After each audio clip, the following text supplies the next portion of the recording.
안녕하세요. 분생관입니다. 경영학 이론으로 초대하기 8강에 오신 여러분들을 환영합니다. 오늘 제목은 경영과 성과이고 그 다음에 이 이론은 마지막 강의가 되겠습니다. 오늘의 목차는 성과, 직원 가치의 평가, 고객 가치의 평가, 기업 가치의 평가, 생산성, 마무리 이렇게 진행이 되겠습니다.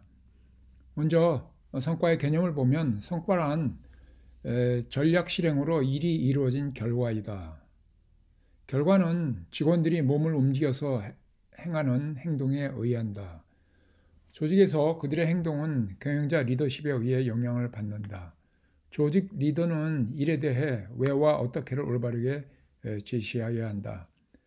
따라서 성과라는 것은 조직의 리더인 경영자에 의해서 직원들이 행동함으로써 얻은 그러한 결과를 뜻하는 것입니다. 그런데 우리가 여기서 전략 실행을 잠깐 살펴보면 우선 전략을 수립하면 조직과 일치시켜야 하고 말하자면 전략을 수행할 조직을 개편해야 되는 것이죠. 그리고 두 번째로는 전략을 운영용으로 전환하고 측정해야 한다. 그리고 구성원들이 참여하고 헌신함으로써 성과를 얻을 수가 있는 것입니다. 먼저 여기 그림에서 보는 바와 같이 전략계획이라는 것은 기업의 방향과 우선순위를 결정하는데 예를 들면 브랜드 경쟁력 향상이다 이런 그 계획이 있다면 이것을 운영용어로 변환해서 구체적인 역할을 담당해야 하는 것입니다. 그래서 디자인 또는 품질에 관한 그런 그 운영을 잘 실행해야 되는 것이죠.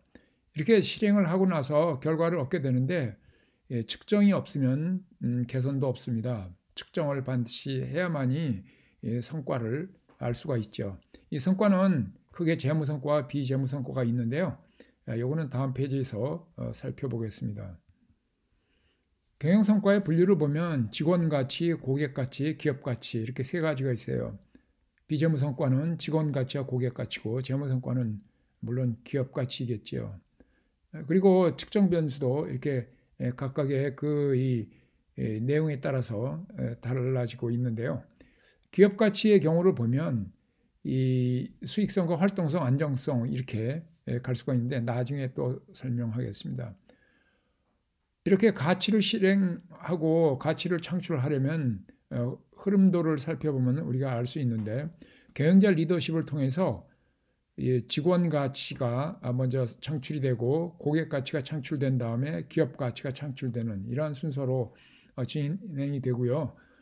기업이 가치를 얻게 되면 바로 보상이 돼서 직원이나 고객들에게 돌아가게 되는 것입니다. 이것이 이른바 가치 실행 흐름도이죠.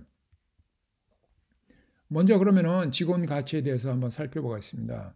구체적으로 직원 만족과 직원 충성에 대해서 말하는데 직원 만족은 측정 변수를 보면 이 회사는 계속 근무할 만하다.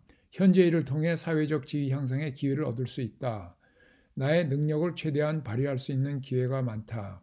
나 혼자서 뜻대로 일할 수 있다. 일에서 성취감을 느낀다. 이렇게 그 측정 변수를 통해서 측정을 해서 어떻게 그 이 직원들이 표시를 하는가에 따라서 성과를 얻게 되는 것입니다. 다음으로 직원 충성도는 1번 다른 사람을 우리 회사 입사를 위해 추천하고 싶다. 2번 우리 회사 고객을 위해 계속 최선을 다하겠다. 3번 창의적이고 의미 있는 일을 이 회사에서 계속 찾아보겠다. 자기 주도적인 그러한 일을 하는 사람들을 이야기하는 것이죠. 다음으로 이 고객가치의 평가에 대해서 보면 이 고객가치의 측정은 앞부분에 이 강의 그 경영과 고객을 참고하시거나 추후에 고객만족 연구 사례를 참고하기 바랍니다. 기업가치란 기업이 소중하게 여기는 가치를 말합니다. 재무적 가치와 비재무적 가치가 있겠습니다만은 이 주로 재무적 가치 관점에서 기업 가치 모형을 살펴보겠습니다. 이 재무적 가치는 재무제표, 다시 말해서 대차대조표, 손익계산서, 이익잉여금 계산서, 현금 흐름표 등을 분석하는 것을 말하는데요. 기본적으로 기업이 얼마나 건전한가, 기업 건전성을 목표로 했을 때에 그 원인 변수로는 수익성, 활동성, 안정성 세 개의 그 팩터들을 우리가 말할 수 있습니다. 수익성은 이익 창출 능력을 말하고요. 그래서 이익으로 평가를 하고, 그 다음에 활동성은 영업 활동 능력이다. 매출로 평가하고, 안정성은 채무 상환 능력을 말하는 것이죠. 부채죠. 이렇게 해서 이 원인 변수들이 기업 건전성에 어떠한 영향을 미치는가를 살펴보는데, 기업 건전성이란 투자자나 채권자 관점에서 보는 자금 투입 가능성을 말합니다. 기업 건전성을 측정을 하는 데 있어서는 두 가지의 그 기본 공식으로 측정할 수가 있어요. 첫 번째는 자기자본 이익률, 두 번째는 투자 수익률로 말할 수 있는데요. 먼저 그 자기자본 이익률이란 이익을 자기자본으로 나눈 것이고요. 그런데 이 자기자본 이익률을 분해하면은 이 공식에서 아주 흥미있는 사실을 우리가 알 수 있게 됩니다. 지금 보시는 바와 같이 이 자기자본 이익률은 매출 이익률 곱하기 총 자산 회전율 곱하기 1 더하기 부채 비율로 이렇게 볼 수가 있어요. 그래서 이것을 각각의 어떤 이 재무적인 그 특성으로 보면 이 자기자본 이익률은 수익성 곱하기 활동성 곱하기 안전성이라고 말할 수가 있습니다. 두 번째로 투자 수익률에 대해서 얘기하면요. 이것은 이익을 총 자산으로 나눠서 계산하는데 기업이 얼마나 효율적으로 운영되고 있는가를 측정하고 있어요. 투자 수익률도 이 두 개의 파트로 나눌 수가 있는데 매출 이익률과 총 자산 회전율로 이렇게 나타날 수 있는데요. 매출 이익률은 마케팅 효율성, 그 다음에 총 자산 회전율은 생산 효율성이라고 이렇게 볼 수가 있습니다. 이것을 그래프로 만약 그린다면은 예를 들면 현재 ROI 투자 수익률이 5%다. 그러면은 매출 이익률이 5% 그리고 총자산 회전율이 1인 경우를 우리가 이렇게 그래프로 그리고 ROI가 5%인 경우는 어느 그 선상에서 어느 점에 있거나 일정한 ROI가 되겠는데요. 어떻게 조합할 것인가는 기업에 따라 다르겠죠. 그렇게 되는데 이 산업 차원에서 본다면은 가장 우수한 회사의 경우는 동종업종인 경우죠. 도달 가능성 한 그 ROI가 10.5%라고 한다면 우리 회사는 A에서 A-, B에서 B-로 확장할 수가 있어요. 그래서 이 그래프가 현재 ROI 5%에서 10.5%로 오른쪽으로 이동하게 되면 바로 C, D, E, F의 사각형을 얻게 됩니다. 그 안에서 전략적으로 우리는 이 매출 이익률과 총자산 회전율을 정할 수가 있죠.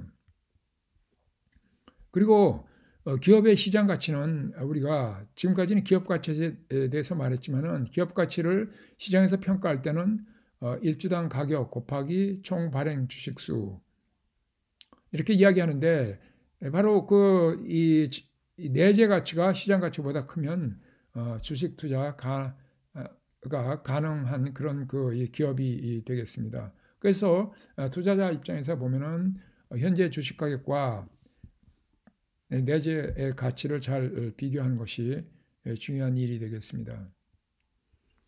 이제 마지막 주제로 생산성 향상에 대해서 말씀을 드렸는데요.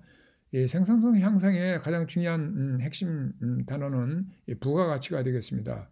부가가치는 판매업의 경우에는 매출액 마이너스 매출원가, 제조업의 경우에는 매출액 마이너스 외부 구입 가격 이렇게 돼서 부가가치를 우리가 계산할 수 있어요. 이렇게 해서 이 부가가치는 이를 통해서 생산성이 향상이 되면은 가격 인하가 이루어지고 수요 증가, 매출 증가로 이루어져서 성과 배분이 내부나 또는 고객들한테 갈 수가 있는 것이죠. 그래서 이 부가가치를 어떻게 하면 높일 것인가 하는 것이 바로 생산성 향상의 핵심이 되는데 다음에서 보시는 바와 같이 이 생산성이란 투입을 산출로 변환시키는 시스템의 능력을 측정하는 척도다 이렇게 되어 있습니다. 그래서 생산성은 투입 분야 산출, 이 분모분의 분자를 잘 염두에 두면은 여러 가지 우리가 생산성에 관련된 그 수식을 계산할 수가 있습니다. 예컨대 1인당 매출액을 보면 매출액을 인원으로 나누면 되겠죠. 그렇죠? 부가가치도 마찬가지가 되겠습니다만은, 그래서 투입분의 산출을 계산해서 투입을 최소화하고 산출을 최대화하는 그것이 바로 생산성 향상을 위한 노력이 되겠습니다. 이제 마무리를 짓겠습니다. 기업에서는 항상 현재에 있지만은 미래를 감당해야 되는, 말하자면 미래 위험을 감당해야 하는 것이 기업의 중요한 그 사명이 되겠습니다. 미래 위험이란 오늘 확실한 현찰을 내고 내일의 불확실한 결과를 믿는 믿음이다, 이렇게 볼 수가 있습니다. 이것을 얼마나 감당할 것인가 하는 것이 리더 또는 경영자의 몫이 되겠죠. 따라서 뛰어난 리더는 1번 전략과 운영의 차이를 안다. 전자는 목표 도달 방향이고 후자는 목표 도달 기술이다. 2번 제약 조건을 인식하며 아주 좁은 제한 속에서 불을 당긴다. 이것은 열정, 헌신, 불굴의 정신을 가지고 있기에 가능하다. 뛰어난 리더는 가치, 확률, 위험을 판단하려고 재무관리, 의사결정론, 수리모형 분석 등의 학술적 도구를 계속 공부한다. 4번 뛰어난 리더는 권력과 통제의 차이를 알고 있다. 권력의 비전을 제시하면 리더십이 되지만 통제권을 행사하는 순간부터 관리자라는 덫에 걸린다. 5번 뛰어난 리더는 혁신을 은유적으로 말하지만 직원들이 협동해야 성취할 수 있다는 것을 안다. 이렇게 해서 뛰어난 리더는 미래의 위험을 감당해 나가는 것입니다. 감사합니다.